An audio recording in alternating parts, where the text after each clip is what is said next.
Quick note to our listeners, we need your help.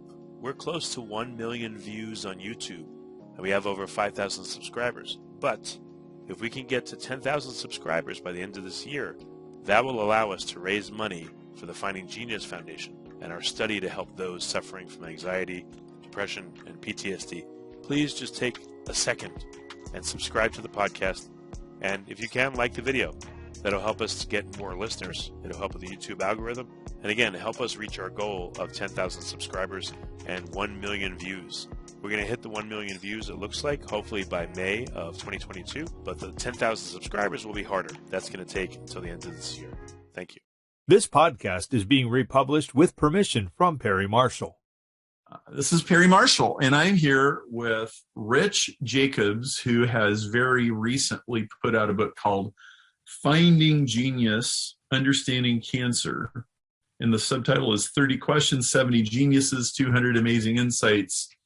And it is quite a good book. It is a reconsideration of what cancer is and what ought to be done about it and how the research should take a different tack. And somebody was asking me just the other day, and this was a super broad question. He wasn't looking for any particular answer. He said, so what are some good books you've read lately?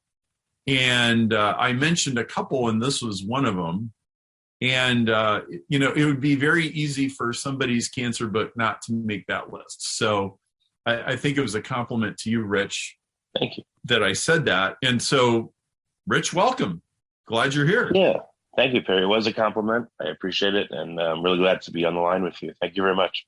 Yes. So Rich has, in the last few years, been running a podcast called Finding Genius, where he interviews an insane number of people on an insane number of topics. I think, Rich, you started this podcast because your appetite for conversation and information vastly exceeds that of most people. And right?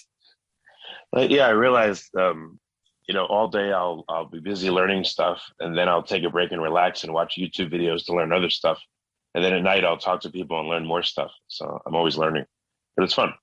Yeah. And so because he has talked to such a huge range of people, back in a few years ago, it was a lot of crypto people, a lot of technology people. In the last couple of years, it's been much more in science, cancer, virology, and a lot of related fields. He's very knowledgeable about the various views in these topics and commonly asks people questions that nobody else has ever asked them before. And so, Rich, I just want to talk about your book and how it came about.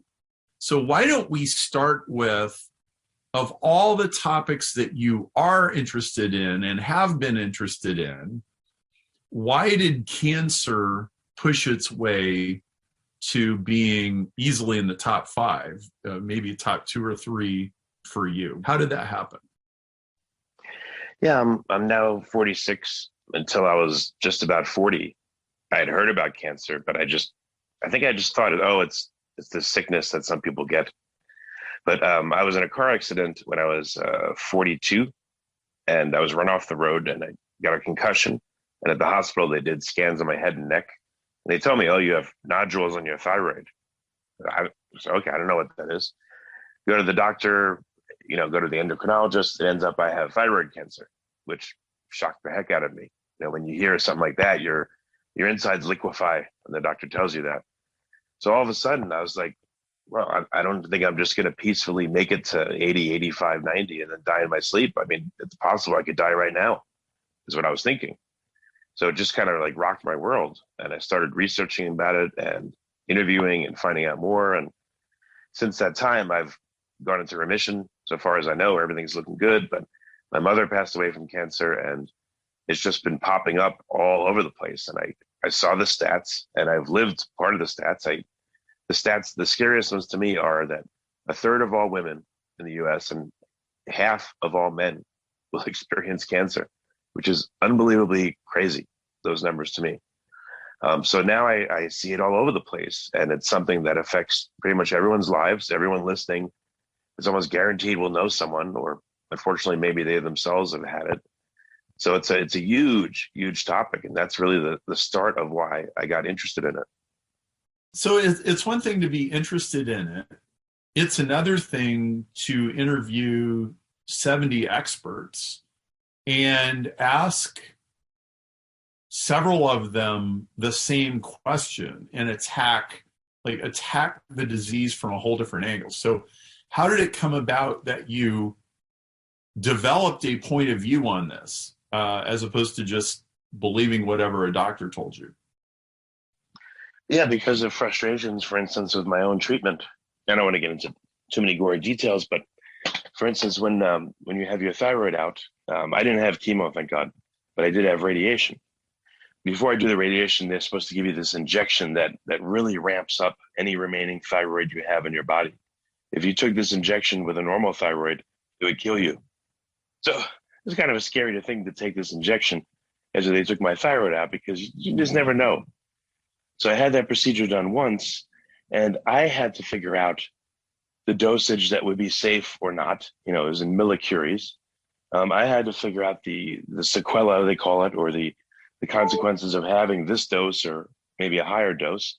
I had to figure all this stuff out. At the doctor, I asked them questions. They said, "Oh, well, we're not into nuclear medicine, so you'll have to ask the clinic." And then I asked the clinic, and they're like, "Oh, well, we don't know this because we don't know that." So going through the treatments myself, at least some of the treatments, I'm like, this is absurd. How do I have to be my own cancer doctor? And these guys are like, "Oh, just take this, just do that, and you'll be fine." And at a similar time, my mother was going through it, and she did have to have chemo. And I'm reading about cancer, trying to help myself, and then I'm trying to help her as best I can. And I'm reading, for instance, it's a good idea to fast for 24 hours before you get radiation or chemo. So I tell my mom this, and she starts doing it, and she's doing far better than any of the other people in her group at the infusion center. Meanwhile, they're offering her donuts and saying, "Hey, you got to eat something. You got to eat something." And I'm telling her, don't eat that stuff. From what I've found so far, sugar ramps up cancer, almost all cancers. So here I am experiencing it myself and experiencing it with my mom, that the medical profession is, they're not on the up and up from what I could see. And they're just not knowledgeable, and that's not acceptable when it comes to your life and the balance. The oncology department is giving your mom donuts? In the infusion center, yeah. And I've seen this with other people too. I currently know another lady with stage 4 breast cancer, and she took a picture right outside the infusion center. The rack of snacks they have looks exactly like a 7-Eleven. No difference. Literally. Snickers, garbage. I mean, yeah. So I realized, unfortunately, cancer is just an industry it's there to make money. I mean, yes, there's good-natured people in it, but it really needs help, and it really needs fixing, because they're not helping nearly as many people as they should. And it's terrible to say, but a lot of people go to their deaths listening to the normal medical industry. And it looks to me like they're really not doing nearly enough, and they don't understand cancer the right way, because they're not making progress. They're still irradiating, cutting, and poisoning people with chemo. And a lot of them are getting no better results than they've gotten decades ago, which that's just ridiculous. Donuts in the oncology ward. That's just wow. Well, I guess you just gave me the name of the podcast for today. That's wow. Yeah, no, I'm serious. 100% serious. Yep. All right. So help us understand the path that got you to interviewing cancer researchers on the Finding Genius podcast. Where did that begin? Well, so again, I was doing all these topics like you mentioned, 3D printing, quantum computing, Bitcoin, etc. After I got into the accident, my focus changed. I was partially trying to make sure that I didn't die, and then trying to help others. So I went into all medical type issues. I started learning about viruses, about cancer, about, metabolism, about ketogenic diets, everything. I started implementing a ketogenic diet, for instance, for myself, after interviewing, dozens of people. And it did seem to help big time. And again, I was able to help friends and family with, suggestions to them. With cancer, I realized, so let me back up a little bit. So I had done, at this point, probably 2,500 interviews including people in virology, cancer, etc. And I started thinking, well, the interviews are great. What else can I do to get this information out to the public? Because I've interviewed in some areas hundreds of different researchers. So I put together a book on viruses. And what I did is I re-interviewed the top people that I thought would give the best answers. And I asked them all the hardest questions that had stumped them and other people. So it felt like this was like a higher level of interviewing than I had done before. It felt like the Olympics of interviewing. And it was like really thrilling. And I got answers from pretty much everyone I spoke to saying, that's a good question. I don't know. Or, do you want to come work with us? I got that from different virologists and cancer people, because at this point I had interviewed so many people. I was starting to see, oh, these elements in virology are now appearing in cancer. These elements in bacteria are now appearing in plant biology. So I started seeing all these connections, and it allowed me to ask better and better questions. And as you interview more people in a field, you get to essentially get a street MBA in that subject. So that's what happened. And I did the virus book, and then I said, I've got to do one on cancer. It's a huge issue, and I got to do something. So that was the motivation for that. I'm working on additional books, but that was the motivation for the cancer book. So what questions showed up both in virology and in cancer? The number one thing I've seen is that people, unfortunately, are still stuck in this model of cells are machines and robots, and they have no level of cognition. They have no level of choice, none of that stuff. I saw that with viruses. I see that with cancer. I see that with pretty much all of medicine and just about all of science. And I think that is a huge problem. From what I see and from the people I've interviewed, cancer is very likely to be its own unique life form. I don't know when it becomes that. That's one question I asked, is if you are open to the possibility that cancer is its own life form, at what point has it become its own life form? When it's one cell, when it's a billion cells, when it metastasizes, et cetera? That was a question no one could answer. But the people that did believe that it was a life form and possibly its own really liked that one. The reason why I think this is important is you will approach the science completely differently if your adversary is a living creature. So if you consider cancer to be just this mass of cells that acts robotically, you'll think about these various therapies, which is what's been going on. If you think about it as a living thing that wants to stay alive, that can adapt based on what you do to it, which is what happens when you hit it with chemo, radiation, surgery, etc., and it tries to improve its game and survive and change and metastasize and grow and evade you, that's a truer picture. And I think that immediately fits the evidence much more closely if you consider that. Then your mind is open and you could say, okay, if this thing is really living, if it's its own independent life form, now I can ask all kinds of questions and think about all kinds of therapies I could never think about before. Rich, would it be fair to say that it's almost like saying, am I dealing with Siri or am I dealing with a wild animal? Yeah, exactly. That's one way to put it, sure. Yeah, Siri will only have a canned set of answers, and it can't adapt and it can't change, and it doesn't go beyond being Siri. But an animal can do all kinds of cunning things, and especially a human being. I mean, I'm not saying that cells have the level of intellect of a holobiont like a human being, but they definitely have a level of intellect. They do amazing things. As I'm sure you're aware, in cancer, they can evade the immune system. They can change the characteristics of their own cells so they can migrate to other spots in the body, which would normally be enemy territory. You know, if you're a liver cell, not only are you a cancer liver cell and the liver's trying to get rid of you, the whole body's trying to get rid of you, but then you go move to the brain and you're able to set up shop in this completely inhospitable environment normally and function. I mean, that's amazing. You're able to turn off the immune system and stop it from attacking you, but the person still has an immune system, so it's selective. That's amazing. So the abilities I've seen from cancer, I'm not saying you go cancer, but they're terrible to behold, but it's incredibly capable of doing what it does. Well, you have to respect it. You know, 9/11 was horrible, but I have to admit, it was a brilliant strategy, right? Flying the airplanes into those buildings and all the stuff they did that day. you have to admire the ingenuity of how they Right. pulled that thing off. And I think you have to respect cancer in a very similar way. You don't have to like it, but you do have to respect it. And I also think you've hit the nail squarely on the head that this is the central issue, right? So we've had this pandemic now for 2 years, and everybody talks about viruses. Well, it's kind of funny. If you talk to medical people in a scientific context about viruses, they speak of them as a material object.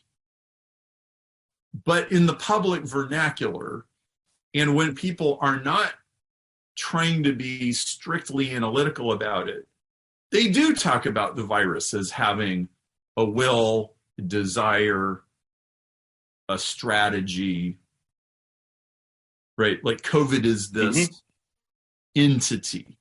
It's like, well, what's it going to do next, right? So they don't talk about the virus all that differently than they would talk about a dog or a cat or, a nest of rats in the basement. Yeah, no, I didn't answer your question. I apologize. So cancer and viruses have a lot of similarities. Viruses seem to be able to enter into cells and change them and cause those cells to do their bidding and affect other cells and enter into those and change them.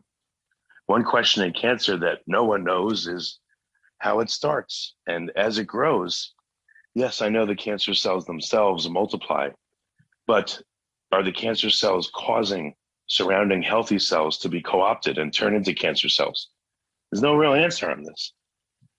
What's the interplay between cancer cells and quote unquote healthy cells that are, again, adjacent to them? Or if I'm a liver cell, I have no business being in the bone, but I'm there. How am I interacting with the cells there and setting up shop? And the cells, again, aren't attacking me and I'm surviving in this super harsh environment. How do I change myself as a cell to be able to do that? It's incredible. There's no way that this is random. It's absurd that's what happens. I've looked at what's called extracellular vesicles. These are tiny fluid-filled vesicles or blobs that contain genetic material that are created in cells and released, and they go into other cells and they enter into them just like a virus, by the way, and they affect the cells and change them. I interviewed this one fellow that said he has observed that human cells literally are making virion-like particles. They're not just making these blobs of extracellular vesicles, but they're making ones that have a coating, a virion coating on the outside, complete with spike proteins and all that stuff, exactly like a virus does. So I start thinking, I wonder if extracellular vesicles are just another form of viruses that are created by cells. Do you think they are? I think it's definitely possible. They have incredibly similar characteristics.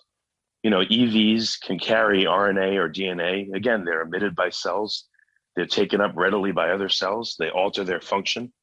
They change their epigenetics. They do all kinds of things that we don't even understand. And in cancer, I've interviewed plenty of cancer researchers that say we're definitely seeing tons of EV communication in cancers between a primary tumor and the metastases. So I don't know if the primary is the brain and the metastases are like the children, but there's definitely communication and coordination in cancer between the various sites that get set up. Cancer actually is incredibly similar on a lot of levels, I believe, to viruses, at least in that sense.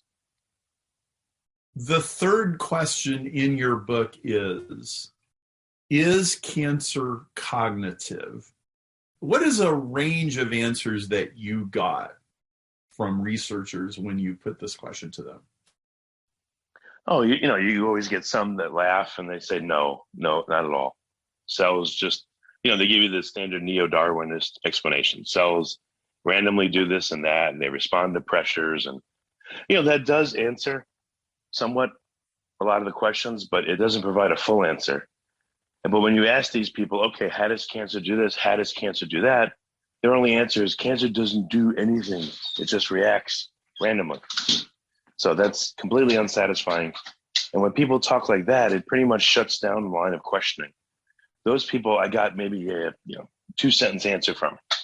The people that are willing to consider that cancer is a living thing and that it has some level of cognitive abilities, no matter how alien they are to us, that's when I got juicier, more interesting answers.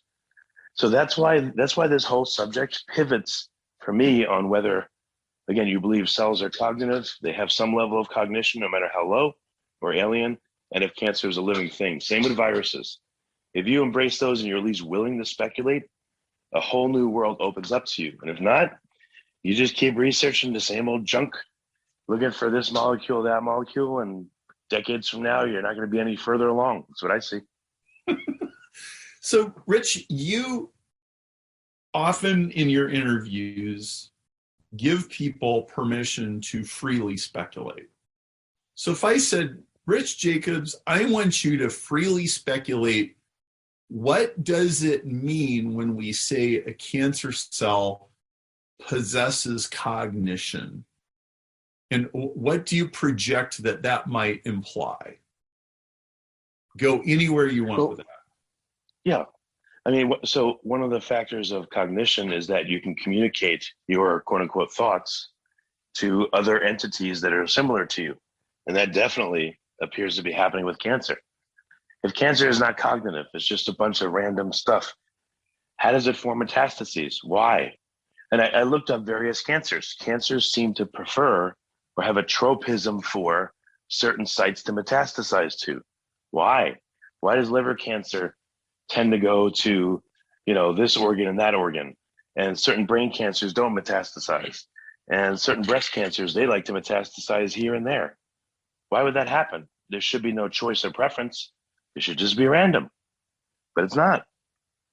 How could cancer respond and adapt after a chemotherapy treatment that kills a lot of the cells, and it takes whatever information from that chemotherapy and it alters itself so that it can get out of danger the next time? And it does it rather quickly too. How does it do that? Just dumb luck? I don't think so. So there's just a lot of questions about cancer that they're not answerable by the traditional models. So you and I would totally take the randomness thing off the table. I agree. It's a scientific cop-out is what it is. It's a dead end. So if we take randomness off the table, go ahead and speculate. So what do you think really is going on? What does a cancer cell know about itself? Or what do you think it's like to be a cancer cell? I think that however cancer starts, it's signaling, it's trying to get resources, it's living with the enemy or the other. At some point, it's able to divide and create enough of itself that its voice is getting louder, its voice share is getting louder and louder and louder, to the point where it's now able to essentially say, no liver cells, we don't want that metabolite, we want this one. No brain cells, you can't do this, we're going to do that, we're going to take over this territory. That's what cancer seems to do. And I believe what happens is as more and more cells appear, however they appear, they come from clonal lineages or maybe they're co-opted, the cancer has to make all kinds of decisions to keep itself alive as best it can. That's like, why does it metastasize? When does it metastasize? How does it metastasize? How does it choose where to go?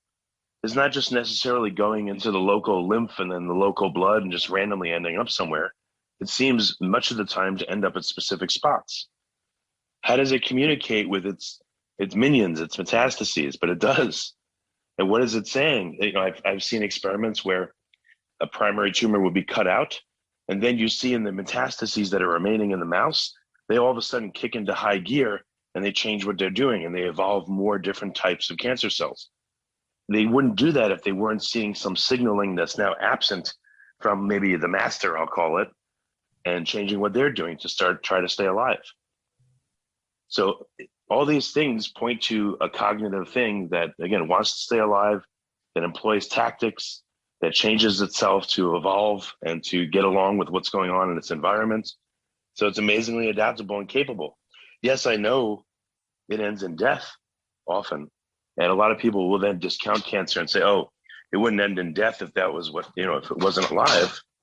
But yet it does. But still, while the person's alive, while the cancer is alive, It's really showing all the hallmarks of an incredibly intelligent collection of cells or a being. Well, for probably 100 years, there's been this prohibition in biology which says you can't anthropomorphize cells and life. In other words, you can't ascribe to cells or organisms human-like traits. And I always thought an interesting question was, what if your best guess is to anthropomorphize?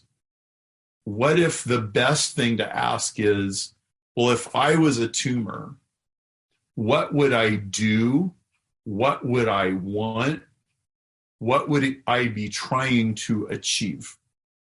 Yeah, no, that's a good way to think about it.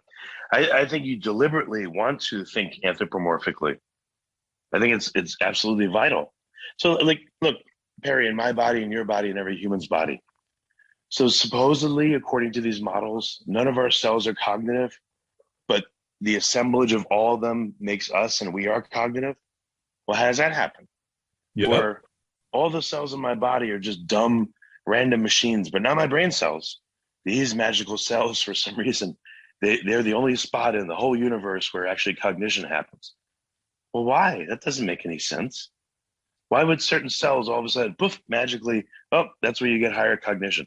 But these other cells, no, they're just dumb. They're random machines. Makes no sense.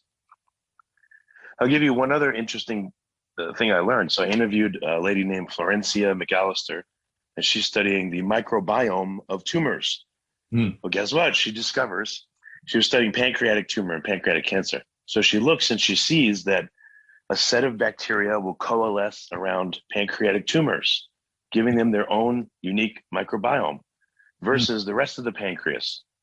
So not only do we have microbiomes, it seems like in every part of our body, not just the gut or the eyes or whatever it is, that every part of our body, but cancer cells accumulate their own unique microbiome. And I think most people know and accept that the microbiome trades resources and metabolites with human cells. Well, who set that up? And I thought of something I call it bacterial economics. So if I want a sugar molecule and I'm acidophilus and you're a human cell and I'm hanging out with you and you want a short chain fatty acid from me in exchange for the sugar molecule, is it a 1-to-1 arrangement? Is it 2-to-1, 5-to-1? Who decides the economics of the trades here? But yet the trades happen. And how could you trade with something that's not alive? So this whole model just makes absolutely no sense the way it's communicated right now. I think that all organisms, bacteria, yeast, fungi, viruses, cells are all alive in their own way. They're all cognitive in their own way. And it's very alien to what we know, but these behaviors, well, I call them behaviors. They wouldn't be happening if these things weren't alive. So I think at the root of this is a assumption in science. It's deeply embedded in science, which is that all science can reduce the physical world to math, which if you're educated in physics and chemistry, you're almost bound to say, well, yes, of course. How could it be any other way? But math is just robotic. Math and algorithm are the same thing. And what you're saying is a cell is not an algorithm. And this conscious experience that we humans know that we have, that's not just math. There's not a math equation that says what you're going to do tomorrow morning when you get out of bed. So would it be fair to say, Rich, that you're ascribing really the same essential nature to a tumor, a cancer cell, possibly even a virus? Yes, definitely, yeah. If you just take it as cancer is not 100% predictable, and some people may say it's very difficult to predict, yet it still has certain behaviors, certain types of behavior. Well, how could it have behavior at all? If it's random, it can't. So how would you describe the researchers that you've encountered who embrace cognition? How do they approach the disease differently than everybody else? They'll try to answer why questions more often than traditional researchers. Traditional researchers, there's no why in it. It's like, oh, we found this new molecular path, and if we could block this or that from forming, maybe we can stop the cancer. That's how they'll express things. Someone that believes that cancer is alive, they're more willing to engage in the why questions. But even then, every researcher, pretty much, unless they're independent, they work for a university, and they got to be careful. The university's policy may say, don't anthropomorphize anything. You're going to make us look bad. And their department may be on them. Very easily, they may not be able to get a paper published if they say something that's too far outside the mainstream. So the whole system works to keep, all the frogs in the pot. I guess you could say, while the heat's being turned up. You try to climb out of it, they'll pull you back in. So I saw a great reluctance on the part of scientists to speculate, no matter what they thought. But at least the ones that were more open, I could tell, because they gave far more interesting answers, and they actually would answer the question. The ones that were closed-minded just laughed and really said nothing. Oh, please, of course, that's ridiculous. That's the answers I would get. Oh, that helps nobody. You're supposed to be a scientist, not a bully on the schoolyard. So chapter 3 of your book starts with a question: how does cancer first start? So how would you crunch down the answer you got for the average person? How should we think of the beginnings of a cancer case? Well, okay, so I'll approach the question 2 ways. I've asked some people, okay, with single cell analysis, which people can do now to see what's going on in a single cell. Can you take a ball of cancer cells, let's say it has 1 billion cells in it, and look at all what you call the mutations are in the cells? And if these mutations tend to happen, let's say in a certain order over and over and over again, let's say, again, I'm just picking liver cancer. Let's say you're a liver cancer specialist for 30 years.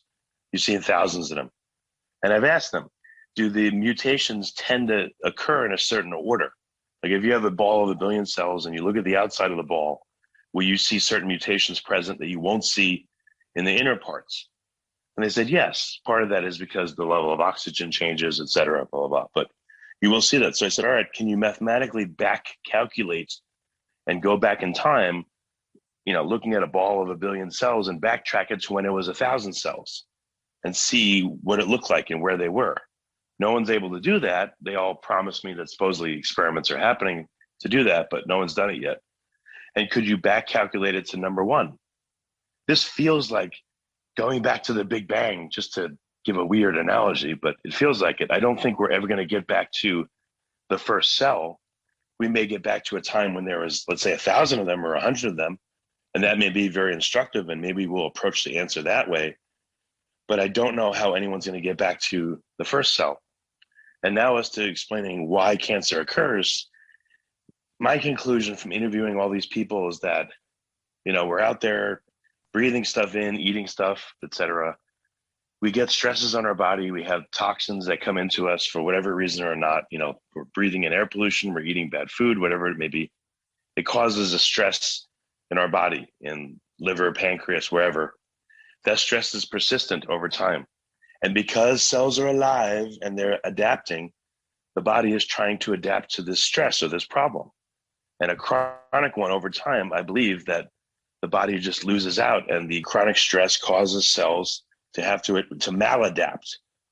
And when that's been going on long enough, I don't know how long enough is, but long enough, I believe that is what is the start of a cancer. It's a forced adaptation that has become a maladaptation.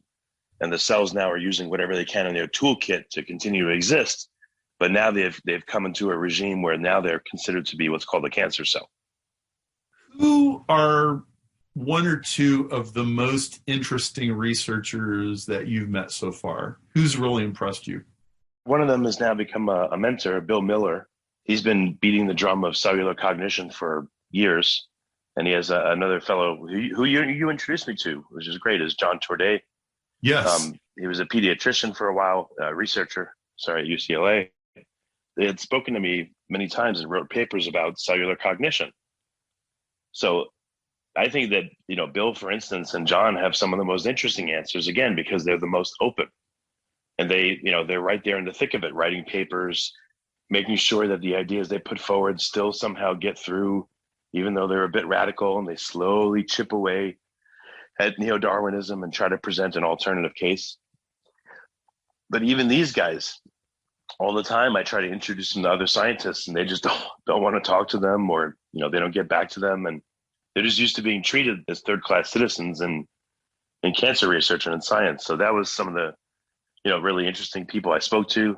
I interviewed you for the book, which was great. You always have a completely different tact on things than anyone else. So you were one of the first, which was really, it was really great to have you in there. Again, just in general, the people that are willing to speculate and think, they gave interesting answers in the book. So I made sure in each question we had some of them, and then we did have a few traditional answers. And you'll see when you read the book, for listeners, the traditional people usually have a 1-paragraph answer, and the other people have a lot more interesting stuff to say. So that's how I classify it.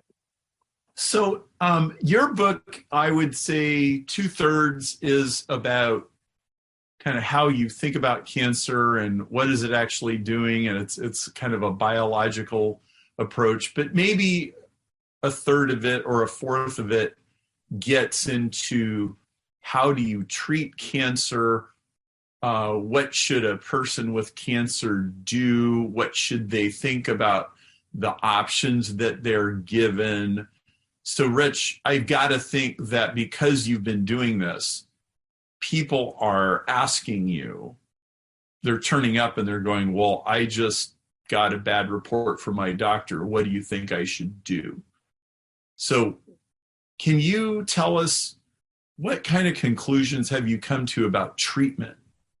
And what do you tell people when they turn up and they go, yeah, I just found out I got prostate cancer? This is very difficult for many, many reasons. I'm not a doctor. We all have to make these caveats constantly. I'm not a doctor. You got to consult one, et cetera, blah, blah, blah. So I always have to give those caveats because I can't be out there practicing medicine. They'll kick my ass. So I try not to do that. Yep. Actually, our family doctor, one of his assistants just got diagnosed with stage 4 breast cancer, a real bad one, the triple negative. So what I did is I emailed my list. I have, several thousand people on it. And I said, hey, I have a friend that, that has this kind of cancer, any suggestions? And I compiled all those email answers. There was like 50 of them. I put that in a box. I picked 3 books of people I interviewed that I thought were really fantastic. Talked about like the metabolic approach and other approaches, sent that to her in a box. And I wrote her a letter, gave her all that stuff. And I said, look, I'm not telling you what to do, but here are resources and people that are offering to help. I've interviewed them. I think they're really excellent. And it's something for you to consider. I couldn't go any further. Yeah. I don't want to get in trouble. I don't want, if something bad happens, the family's going to come after me and sue me and stuff. So I can't really give advice, but I could tell them, hey, I've spoke to these people. Here are their ideas. Go check them out. So that I've been able to do. In terms of the approach, it's really scary when you're told you have cancer. Again, your whole world like instantly goes funny on you. When you think about it in the shower, when you wake up, when you go to sleep, when you're eating dinner, I mean, everywhere, it's just constant in your mind. It's terrible. And there's this pressure and this fear, the pressure from the medical industry and doctors to do the normal stuff that they suggest. And, if you have cancer, I know this, I've had it, and you worry, if I don't do those things, what if I die? But there's these other potential treatments that seem to be a lot better that involve diet and this, that, and the other. Maybe I should do those. But you're in a dilemma when you have cancer, big time. Because again, you're terrified. And it's very difficult to make a decision under those conditions. That's probably the number one problem I see. And if you tell your doctor and they're not friendly to anything different, they're going to scoff at you or they're going to get pissed. They're going to say, don't listen to that garbage. And, this is the standard of care. This is what you need to do. So it's a very tricky thing to navigate. When I had thyroid cancer, I still went ahead with the radiation. I still went ahead with the surgery. Thank God I didn't have to do chemo. But at the same time, I also employed dietary measures. I, again, researched, I fasted, when it was appropriate. I went on the ketogenic diet. I took supplements, et cetera. And all that, I think, came together to help me tremendously. But at the end of the day, it's very difficult to parse out, oh, this helped, but this didn't, and this, But I've been to places like the Metabolic Health Summit, where I've met, a bunch of the great people I've interviewed. And walking around that summit, I mean, that if anyone is involved with cancer, I encourage them to look at the Metabolic Health Summit. Because if you go there, you'll meet people, and I have. Oh, I had stage 4 brain cancer 15 years ago, and the doctor said I had 6 months. Oh, I had stage 4 pancreatic cancer, and the doctor told me 14 years ago that I was going to be dead within the year. So you see that, and after you see that 10, 20 times, you're like, okay, these people are onto something. Otherwise, they would be dead. And I met these people, and that really emboldened me to say, all right, there's definitely something here. It's working for people, so I've got to figure it out as best I can. Well, I have run into that a lot myself. So it's easy to understand why I would have people coming out of the woodwork and talking to me about it. And I keep running into people who they turn up and they say, yeah, I had stage 3 or I had stage 4. And instead of doing the usual oncology thing, I went on this really radical diet, or I read this book and I started doing this other stuff, and I'm all better now. And so Rich, you basically did a fairly traditional cancer treatment route with your thyroid. Is that right? It was a combination. So I did some of the traditional stuff, and I also did what's called the metabolic approach, again, supplementation, complete change of diet, etc., fasting, that kind of thing. So it was both. So here's an example of how I think it helped me. So I started this about 60 days before my surgery to take out the thyroid. So after the surgery, the surgeon comes to me and she goes, on the, what do they call it? The CT scan, we found, tumors here and there in your body. And when I did the surgery on you, I couldn't find them. She found some, but not, it was probably like a third of what she expected to find. And she goes, I dug down into your chest. And I said, hey, stay out of my chest. And she laughed. She said, I dug all over the place. I couldn't find them. She goes, I've never seen this before. And I said, I think it's probably the diet that I was on and what I did. She goes, well, I don't know. I said, whatever. It is what it is. I'm happy. That's good. So even I experienced a radical improvement in the 60 days before the surgery. And again, the surgeon was like, I've never seen this before. That's crazy.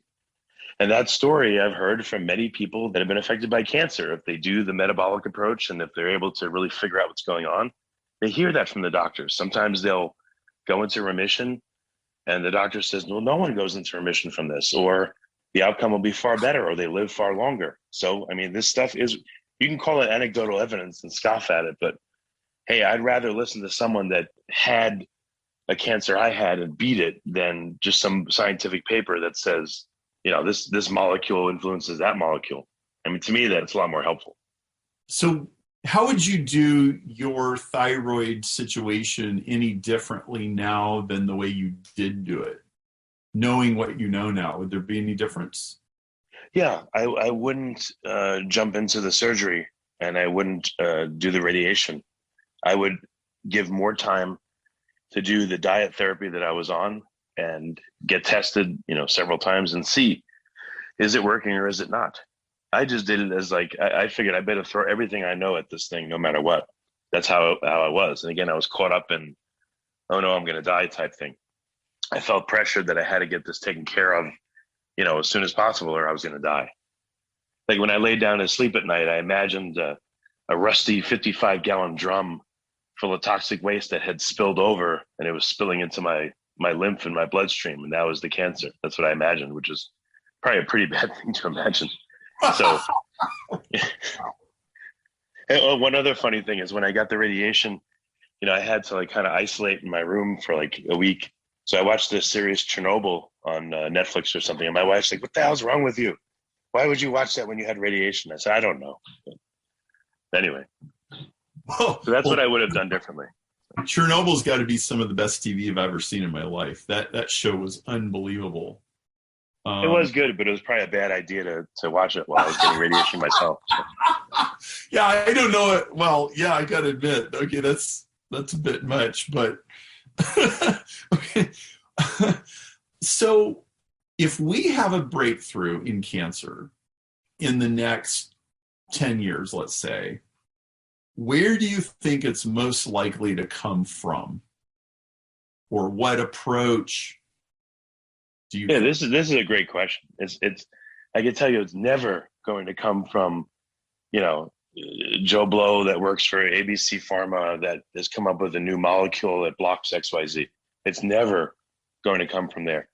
It's going to come from a fundamental understanding of what is cancer, where does it come from, how does it act, how does it interact with itself and the body and the immune system and cells, and that's where an understanding is going to come from. If you don't understand the basics and some of the whys, you can't just be descriptive and, again, say like, oh, this molecule does this, so we're going to inhibit it. That gives you no understanding at the end of the day. At best, it'll work maybe for one cancer in one scenario. So I know I'm being a bit generic here, but that's what really needs to be understood is, again, what truly makes a cancer cell different from a quote-unquote healthy cell. One theory that I got from one of the researchers is that just like we have, and I kind of thought about this too, is we have stem cells in all our tissues, right? And the stem cells are pliable and moldable, and they can take up different jobs and differentiate themselves into different things. What if cancer cells are a part of us always?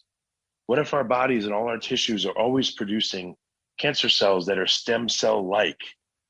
But something happens, and instead of being a good guy, a good stem cell, they're a bad stem cell. And they take these actions that aren't good for the surrounding tissue. And tumors do have cancer stem cells in them. They're not just like regular differentiated cells only. Cancer cells have a structure, they have different cell types, and they act as like a miniature organism. If you look just at the structure of a tumor, that's what you get. It's not just a blob. It is a very sophisticated structure. There's parts of it that have a lot of oxygen, low oxygen, no oxygen, and yet the cells that are in them can survive in most of these conditions. So that's how I would think of it in a very different way. And I think that's the only way you're going to start to solve anything is to really understand some of these whys. Well, Rich, I think you're onto something there because I don't know if you know Jin-Sung Liu or not. He's a guy at MD Anderson, and he's got this very elegant model of pointing out how the development of a tumor is like the dark evil twin of the development of an embryo. And in his papers and in his presentations, he'll show these side by side. And it's like, so here's the normal version, here's the Frankenstein version. Notice like A is the same, B is the same, C is the same, D is the same, except X, Y, and Z are all different. And I think like the way that you described, well, you know, maybe those cancer cells are, in some sense, they're there all along, but something makes them turn rogue, right? It's like when a soldier becomes a terrorist. Right. And what happens if you get a faction of terrorists that grow to 1,000, 10,000, 100,000? Now all of a sudden their voice and their coordinated action are really significant. Now they're not just really terrorists. Now they're like an opposing force that has its own generals and leaders and its own desires. Yes. And act. This is why anthropomorphic thinking is probably some of the best things you can do. Here's what I wanted to tell you and listeners. There's a reason why we look around our world and we see similar things occurring in different scenarios. There's a reason why when I look out and I see trees in winter, the branches look exactly like my lungs. There's a reason why lightning looks the same as my lungs. There's a reason why roots systems in a plant look the same as my lungs and my blood vessels. If you look for commonalities in nature and you see it across different creatures, different domains, that is pointing you to something deeper that must be investigated. There is a reason for that. It is not random chance. These similarities would not show up across all aspects of life and even non-life in certain cases, unless there was an underlying structure and a reasoning. And I think thinking that will help people. Deliberately be anthropomorphic in your thinking. Add it into the stack. Go ahead. I mean, think about in a random mutation type way, fine. But now also add in a completely different way of thinking, and you're going to get much further and better answers, which will surprise you. Bravo. Totally agree. Well, Rich, this has been great. Rich's book is called Finding Genius, Understanding Cancer. It's on Amazon, and 70 different cancer experts from all across the spectrum giving very interesting answers to very interesting questions. And Rich, if people want to listen to your Finding Genius podcast, where should they go to download those episodes? Yeah, we're on like 20 different channels. So, I mean, if you just Google Finding Genius podcast, or you go to the website, or you go to Instagram, or you go to TikTok, or you go to YouTube, or it's everywhere. I try to put it everywhere I can. So it's pretty easy to run into. Just put in the name. Well, Rich, I want to salute you for doing this. And I also want to compliment you on the comment that you get a lot of the people that you talk to, because they say, wow, that's a really interesting question. Nobody's ever asked me that before. And could you just comment how those questions, they don't seem that unusual to you? Right. Like, to you, it's like, well, why wouldn't somebody ask that question? Isn't that question obvious? So could you describe maybe how you came to be able to ask questions that are so obvious to you and not necessarily to everybody else? I think, and I'm not trying to like stroke myself and say how wonderful I am. It's okay. No, yeah, I mean, I think one of the things that I do that I don't have to work in a lab. I don't have to apply for grants. I don't have to listen to my masters and, be threatened to be kicked out of the field if I don't say the right thing. So, and I talk to a lot of different people. Like in the world of cancer, I've interviewed far more than 70. It's been probably well over 200, but I honed it down to only these 70. But what I see in my mind is I'm floating above the field of cancer, and I'm seeing where Bob Smith is doing his research over here and Jane Doe is doing it over there. And I have like a 10,000-foot view of where all the players are working and what they're doing. So then you start to see the holes. Well, what about this? Well, no one's looking at that. Well, let me see if I can find someone that is looking at that. Well, what about this? Also, all the interviews I've done, I'm seeing recurring themes, so I know to ask. I've done probably 100 microbiome interviews. So now every time pretty much, like I just interviewed someone on microplastics. And we were talking about garbage patches. And I said, does a garbage patch in the ocean attract its own localized microbiome? And they're like, what? They were like, I don't know. I didn't even think about that. So that's what helps me answer these questions is like my curiosity, my desire to know, but also I've seen so many different fields and talked to like well over 3,000 researchers that I'm starting to see recurrent themes. So I can bring stuff up that people won't know about. Like when I had my thyroid out, I said to the surgeon, I said, in 10 years, I want my thyroid back. And she's like, what are you talking about? I said, they're 3D printing thyroids in mice and it's working. She goes, really? I said, yeah. So I'm hoping in 10 years I can get my thyroid back. I'll get a 3D printed one. She's like, oh, I didn't even know they're doing that. She's too busy. She can't know that, but I knew it. So that's what helps is just, again, talking to all these people, looking at all these points of view and being open. Why not think this? Why not consider that? It's not going to hurt you. And the more things you're open to considering and thinking and letting go of beliefs that, no, it's got to be like this, that doesn't help you, especially in science. You got to be open. And that, I think, will help people a lot. Well, there's a lot to be learned from what you just said. Totally agree. Thank you very much, Rich. Finding Genius podcast and the Finding Genius Cancer book on Amazon. Thanks for your time, Rich. Yeah, it was great to talk to you. Thanks, Barry. I appreciate it.